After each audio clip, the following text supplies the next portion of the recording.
Hello everyone, स्वागत है आप सभी का जेन्युइन क्लासेज में। सभी साथियों को नमस्कार। राजस्थान समान पात्रता परीक्षा सीईटी एग्जाम सीईटी 2026 सीईटी 2024-25 की वैधता फरवरी 2026 में खत्म हो रही है। तो अब नई सीईटी की यहां पर दोस्तों कयास लगाए जा रहे हैं। नई सीईटी की अपडेट सामने आ रही है, लेकिन जो अपडेट है वो काफी चौंकाने वाली है। सबसे पहले राजस्थान में जो वीडियो बनाकर मैंने आपको बताई थी अपडेट कि भाई सीईटी में अब प्री और मेंस होंगे, दो पेपर होंगे, उस वीडियो के अंदर मैंने विरोध किया। आप लोगों ने समर्थन भी दिखाया कि सर बिल्कुल सरकार ये गलत कर रही है, बोर्ड के अध्यक्ष ने गलत यहां पर ये किया है कि भाई हम आरएस के तर्ज पर इसके एग्जाम को करवाएंगे, प्री मेंस करवाएंगे। इससे क्या क्या नुकसान होंगे बच्चों को, क्या क्या यहां पर दोस्तों नुकसान का सामना झेलना पड़ेगा, ये सारी चीजें मैंने आपको बताई थी। बट मेरे बाद में जिन भी यूट्यूब पर टीचर्स ने वीडियो बनाई है, वो सिर्फ अपना प्रमोशन कर रहे हैं कि इतनी सब्जेक्ट पढ़नी है, ये बैच लेना है, ऐसा करना है। किसी ने ये नहीं कहा कि यार ये बच्चों के साथ गलत हो रहा है, किसी ने ये नहीं कहा कि यार युवा साथियों के साथ गलत हो रहा है, किसी ने कुछ नहीं कहा। सिर्फ इतना कहा है कि हाँ बस ठीक है। अब जैसे कि जो कोचिंग वाले उनके तो मजे हो जाएंगे ना, उनके तो मजे ही हैं।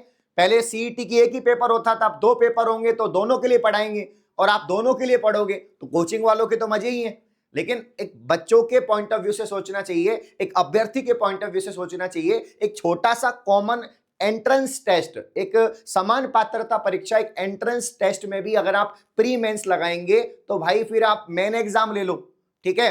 अब यहां पर आप देखिए आपका टाइम कितना खराब होगा। एक बेरोजगार साथी जब तैयारी करता है, सरकारी नौकरी का सपना देखता है, तो ये सोचता है कि जल्दी से जल्दी मेरी सरकारी नौकरी लग जाए।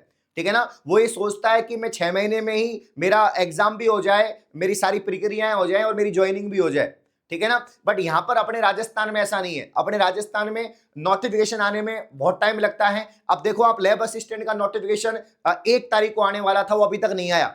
बोर्ड के अध्यक्ष कह रहे हैं अभी 2-3 दिन और लगेंगे। भाई आप अपनी बात से ही मुकर जाते हैं। ठीक है। फिर एग्जाम 4 बार एग्जाम चेंज कर दी। पहले लैब असिस्टेंट की एग्जाम 2 नवंबर को होने वाली थी, उसके बाद में दोस्तों आपके फरवरी में होने वाली थी, फिर मार्च अप्रैल में होने वाली थी, अब कह रहे हैं मई में होगी। 4 बार एग्जाम डेट चेंज हो चुकी है। तो अभ्यर्थी परेशान नहीं होगा तो क्या होगा। ठीक है। तो यहां पर दोस्तों जैसे कि अगर 2 पेपर होते हैं तो कितना टाइम लगेगा। पहले फर्स्ट पेपर का आप लोग को फॉर्म लगाना पड़ेगा, पहले विज्ञप्ति आएगी, विज्ञप्ति आने के बाद फॉर्म लगाएंगे, फॉर्म लगाने के बाद इसकी एग्जाम होगी, एग्जाम होने के बाद दोस्तों इसका रिजल्ट आएगा। इसका क्या आएगा, रिजल्ट आएगा। फिर वापस से प्रक्रिया होगी। फिर जो इसमें सेलेक्ट होंगे, पहला पेपर जो पास करेंगे, वो यहां पर दोस्तों अगले पेपर के लिए वापस से फॉर्म लगाएंगे, उसके बाद में वापस से एग्जाम होगा। ठीक है ना। उसके बाद में दोस्तों आपके वापस से रिजल्ट आएगा, ये प्रक्रिया होगी। अब इस प्रक्रिया में कम से कम मैं बता रहा हूं तुम्हें, अगर ये फास्ट भी हुई ना तो 8 महीने की प्रक्रिया है। 6 से 8 महीने लगते हैं इस प्रक्रिया में, ऐसे नहीं होती है। उसके बाद में फिर कोई भर्ती निकलेगी, उस भर्ती में तुम लोग वापस से फॉर्म लगाओगे, उस भर्ती का फिर एग्जाम होगा।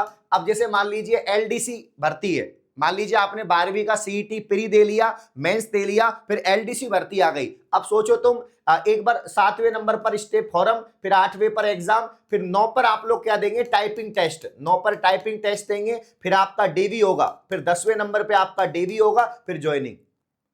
भाई 1.5-2 साल लग रहे हैं। 1.5-2 साल में आपको सरकारी नौकरी मिलेगी। ये तो तब है जब समय पर चीजें हुई, क्योंकि ऐसा तो है नहीं कि फॉर्म भर दिया तो दूसरे दिन एग्जाम ले लेंगे, फिर रिजल्ट निकाल देंगे। ये तो फॉर्म भरने में, रिजल्ट निकालने में, हर चीज में टाइम लेते हैं। ठीक है ना। एक एग्जाम की डेट को 100 बार चेंज करते हैं। तो ये इतने समय से, इतना जो बेकार समय है भाई, इतना आपको टाइम खराब करना पड़ेगा। 1.5-2 साल तो आपको एक एंट्रेंस एग्जाम में खराब करनी पड़ेगी, तब जाके कोई आप मेंस एग्जाम में बैठ पाएंगे, कोई मुख्य परीक्षा में जो आपके यहाँ पर भर्ती परीक्षा है उसमें बैठ पाएंगे। तो भाई जब आप प्री मेंस कर ही रहे हो, जब आप प्री मेंस कर रहे हो, तो सीईटी के अंतर्गत जो भर्तियां हैं, भाई सीईटी के अंतर्गत जो भर्तियां हैं, मान लीजिए पटवार ले लो। सीईटी के अंतर्गत जो पटवार भर्ती है, जो पटवार भर्ती है, इसमें आप प्री मेन कर दो, इसमें आप पहले प्री कर दो फिर मेंस कर दो। ठीक है ना। जो आपके यहां पर दोस्तों मान लीजिए पटवार के बाद में वीडियो भर्ती है, इसमें प्री मेन कर दो, इसमें प्री मेन कर दो। पहले किया था तो सही डिसीजन है भाई। प्री वही पास करेगा जो इंटेलिजेंट होगा, जो अच्छा बच्चा होगा, वही मेंस में बैठेगा। तो प्री पास करने के बाद छटनी हो जाएगी, वो मेंस में चल जाएगा। तो भाई ये झमेला करने की इतनी आवश्यकता नहीं है। इससे विद्यार्थियों का बहुत ज्यादा टाइम खराब होगा, वो बहुत हौसला जो है मतलब कि कम हो जाएगा और बिल्कुल भी डिमोटिवेट हो जाएंगे बच्चे। साथ ही ध्यान दें, न्यूनतम उत्तीर्णांक 60%।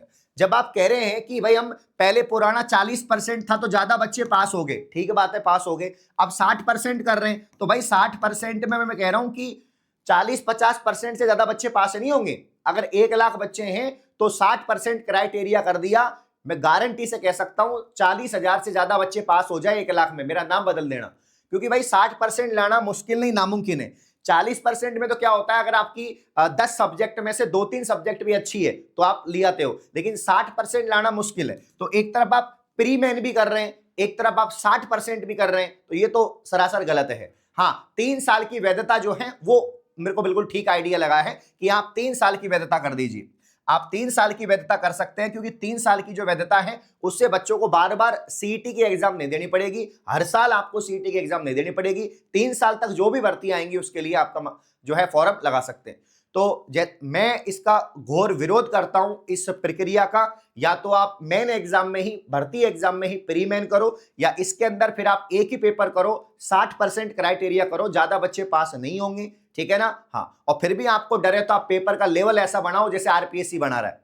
फिर भी अगर आपको डर है तो आप पेपर का लेवल ऐसा बनाओ कि आरपीएससी बना रहा है 40% आ जाए बच्चे के, तो गारंटी है। जब आरपीएससी 40% नहीं आने दे रहा तो तुम्हें तुम्हारे ऊपर भरोसा ही नहीं है, तुम्हारे पेपर बनाने वालों को भरोसा नहीं है ना। तो पेपर ऐसा बनाओ कि बच्चे पास ही नहीं हो, फिर ऐसा करो फिर तुम लोग।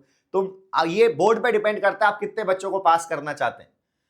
तो आप सभी साथी कमेंट में लिखें कि सीईटी जो 2 पेपर हो रहे हैं ये सही है गलत है, आप अपने विचार रखें। इतने कमेंट करें कि वीडियो बिल्कुल वायरल हो जाए, बोर्ड के अध्यक्ष तक पहुंच जाए। इतने कमेंट कर दो, 1000, 2000, 3000 कमेंट कर दो, सेशन को लाइक कर दो। क्योंकि सब लोग, किसी ने इसका विरोध नहीं किया, किसी ने पक्ष नहीं बताया है कि भाई पॉजिटिव क्या है, नेगेटिव क्या है, ठीक है ना। पॉजिटिव मुझे इतना ही लगता है कि जो 60% ठीक है, 60% मिनिमम क्राइटेरिया ठीक है, 3 वर्ष की वैधता वाला ठीक है। बट ये प्री मेन 2 पेपर में टाइम कंज्यूम होगा, बच्चे ज्यादा परेशान होंगे इसमें। फिर आप मुख्य परीक्षा में भी तो 2-2 पेपर है ना भाई, मुख्य जैसे एलडीसी है, कांस्टेबल है। अब कांस्टेबल में एक पेपर भी होता है, रनिंग भी होती है, तो रनिंग भी तो वो पार्ट ही है, फिजिकल टेस्ट भी तो भर्ती प्रक्रिया का पार्ट है। एलडीसी में टाइपिंग इफिशियंसी टेस्ट है, ये भी तो भर्ती प्रक्रिया का पार्ट है, इसमें भी तो टाइम लगता है। उसके बाद डीवी में आप 1.5-2 गुना पास करते हैं, फिर डॉक्यूमेंट वेरिफिकेशन होते हैं, ठीक है। बट ये जरूर है कि सीईटी होगा जरूर। अब वो प्री मेंस होगा क्या होगा ये तो खैर अपन कोशिश करेंगे कि नहीं हो, एक ही पेपर हो, लेकिन सीईटी होगा जरूर। और सीईटी बहुत जल्दी इसका दोस्तों यहाँ पर नोटिफिकेशन आएगा, क्योंकि फरवरी में पुराना सीईटी आपका अवैध हो रहा है, मतलब कि एक्सपायर हो रहा है। तो जेन्युइन क्लासेज ऐप पर अपना जो ऑफर चल रहा है दोस्तों, आज रात्रि 12 बजे तक है, जो न्यू ईयर स्पेशल ऑफर चल रहा था। वैसे तो ये 1 जनवरी तक था, लेकिन आप सभी की बेहद डिमांड पर इसको बढ़ा दिया गया था। इसीलिए अपने सीईटी के दोनों बैच मात्र 399 में मिल जाएंगे, अगर आप आज ही रात 12 बजे से पहले ज्वाइन कर लेंगे। नहीं तो ये दोस्तों आपको 500 रुपए में दोनों बैच मिलेंगे, और दोनों कंबाइन लोगे तो 599 में आपको मिलेंगे। तो मात्र 399 में आपका स्नातक का, 399 में आपके 12वीं स्तर का है। और दोनों में राजस्थान की टॉप फैकल्टी आपको पढ़ा रही है। मैं आपको बता दूं सभी सब्जेक्ट हैं इसमें, ऑल सब्जेक्ट है, Hindi, English, GK, India GK, Rajasthan GK, है ना, आपके करंट अफेयर, साइंस, है ना, सारी सब्जेक्ट है, मैथ, रीजनिंग, ऑल सब्जेक्ट। इसमें लाइव क्लासेस चल रही हैं, लाइव क्लासेज आपको मिलेंगी, पीडीएफ्स आपको मिलेंगी, पैनल पीडीएफ, नोट्स आपको मिलेंगे साथियों, टेस्ट सीरीज आपको मिलेगी। ये सारी चीजें आपको दोस्तों इसमें मिल जाएगी।